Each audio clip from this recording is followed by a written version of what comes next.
Senator مشتاق احمد خان کے سوال پر حکومت کا جواب پڑا کہ سرکاری اداروں کے 1,99,000 ملازمین نے صرف اس ایک سال میں 8 ارب 19 کروڑ کی بجلی مفت استعمال کی، تو مجھے محمد صالح عباد کی کتاب سلطنت عثمانیہ کا زوال یاد آ گئی۔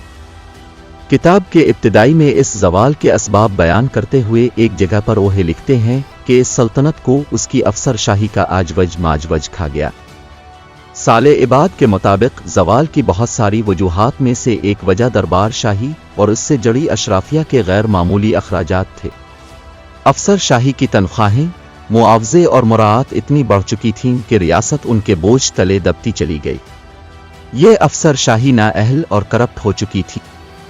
اس کی زیادہ توجہ منصوبوں اور اصلاحات کو عملی جامہ پہنانے کی بجائے اس میں سے اپنے معاشی امکانات پیدا کرنے پر صرف ہوتی ہے۔ صالح عباد لکھتے ہیں کہ یہ آجوج ماجوج کا لشکر تھا، وسائل چاٹتا چلا گیا اور بحران سے دوچار ریاست کے لیے ممکن نہ رہا اس لشکر کا پیٹ بھر سکے۔ یعنی وہی ہوا جو ہمارے ہاں ہوتا رہا ہے۔ قرض کا پہاڑ کھڑا ہو گیا ہے، ہر قسم کی بالادست اشرافیہ مزے میں ہے، غیر معمولی تنخواہیں ہیں، پلاٹ ہیں، ہوش ربا مراعات ہیں، لیکن عوام کو ہر پہر پیاس بجھانے کے لیے اپنا کنواں خود کھودنا پڑتا ہے۔ اسے معلوم نہیں اربوں ڈالر کا یہ قرض کہاں سے آیا اور کہاں گیا۔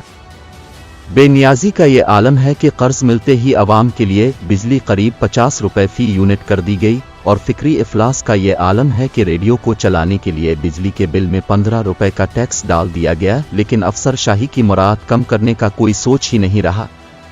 4 پیسے کشکول میں آتے ہی کروڑوں کی مالیت سے گاڑیاں خرید کر اسسٹنٹ کمشنروں کو دی جا رہی ہیں، جن کی اہلیت یہ ہے کہ سبزیوں کے ریٹ ان کے بس میں ہیں، نہ پیٹرول پمپوں کے پیمانے پورے ہیں، بس مراعات ہیں اور افسر شاہی ہے۔ کبھی کبھی تو باقاعدہ خوف آتا ہے کہ کیا ہم بھی اپنے ساتھ وہی کر رہے ہیں جو سلطنت عثمانیہ کے ساتھ ہوا۔ قرض لے لے کر اور بے رحمی سے کھا کھا کر ایک وقت آیا کہ سلطنت عثمانیہ کا دیوالیہ نکل گیا۔ قرض کا پہاڑ کھڑا تھا، لیکن اس قرض سے سلطنت میں ایسا کچھ بھی تیار نہیں کیا گیا تھا جس سے اتنا زر مبادلہ حاصل ہو پاتا کہ قرض کی ادائیگی ہی ہوتی رہتی۔ چنانچہ 1875 میں فرمان رمضان جاری کیا گیا اور دنیا کو بتا دیا گیا کہ سلطنت عثمانیہ کے پاس اب کا قرض ادا کرنے کا کوئی راستہ باقی نہیں رہا، وہ دیوالیہ ہو گئی ہے۔ سلطنت کا جغرافیائی سقوط تو بعد میں جا کر ہوا، لیکن اس کی معاشی خود مختاری کا خاتمہ اس فرمان رمضان کے ساتھ ہی ہو گیا تھا۔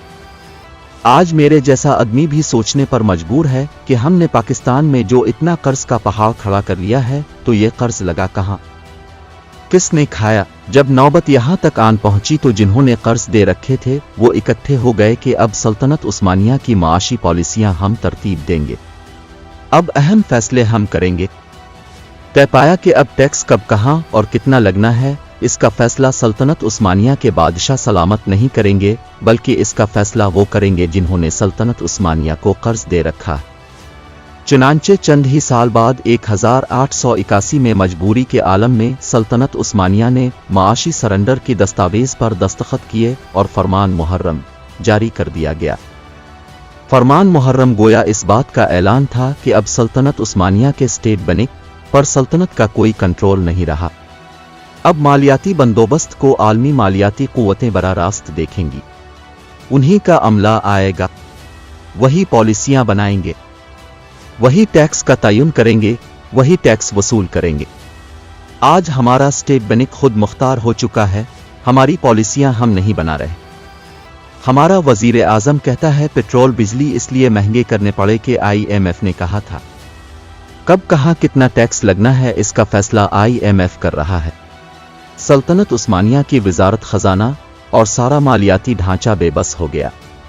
یورپی اہلکاروں نے ریاست کے اندر ریاست بنا لی، بندرگاہوں سے لے کر بازاروں تک ہر طرف انہی کی پالیسیاں چل رہی تھیں۔